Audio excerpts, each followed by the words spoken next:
আপনার গাড়ি? বাস, আমার বাস ভাইয়া। ও আচ্ছা, কোথায় যাবেন? আপনি জানেন না, পাবনা সাথিয়া। কয়টায় গাড়ি? 10:15। এখন কয়টা বাজে?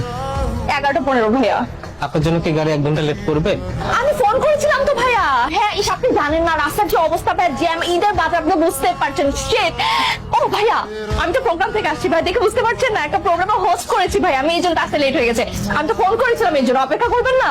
আপনি ফোন করেছিলেন, 10 মিনিট ওয়েট করেছি, এরপর আপনাকে ফোন দিয়ে আপনার ফোনটা বন্ধ পেয়েছি।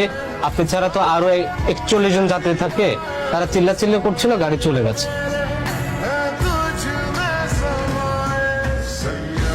এখন আমি কিভাবে যাব?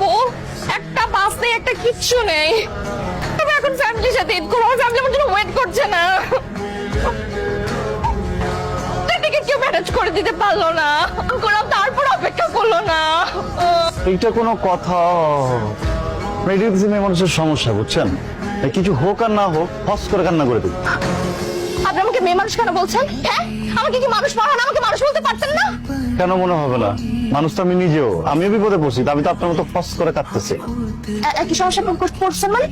এই, আপনি কি বাস মিস করেছেন? বাস মিস করে নি, আমি তো টিকিটই কাটি না। কেন কেন কেন আপনি টিকিট কাটেন না কেন? ও, আপনিও কি ফ্রিতে যেতে চেয়েছিলেন? না, আমি ভাবছিলাম যে ছুটি পাবো না, ছুটিটা পেয়ে গেছি। ও, তাহলে কি আমাকে বলবেন যে আপনি আসলে কোথায় যাবেন? আপনি আর আমি দুজনেই পাবনা যাব, আপনি সাথিয়া যাবেন, আমি বেড়া যাব। ও আচ্ছা, তাহলে একটু আমাকে বলেন না যে আপনি তো টিকিট কাটেননি, আমিও টিকিট কাটেন, কিন্তু আপনি কোথায় যাবেন, মানে কিভাবে যাবেন? এটা কোনো কথা? বাসা থেকে যদি বেরোইছি যাবো তো আমি অবশ্যই। আপনি কি আমার সাথে যাবেন? ও আচ্ছা, মেয়ে দেখলে শুধু ঘেঁষতে ইচ্ছে করে তাই না? হ্যাঁ, একটা সুন্দর, একটা বিউটিফুল স্মার্ট মেয়ে দেখলেই বলতে ইচ্ছে করে আপনি আমার সাথে যাবেন। আপনি না একটু আগে বললেন মানুষ ভাবতে, শোনেন, আপনি নিজেকে মেয়ে না ভেবে একটু মানুষ ভাবেন।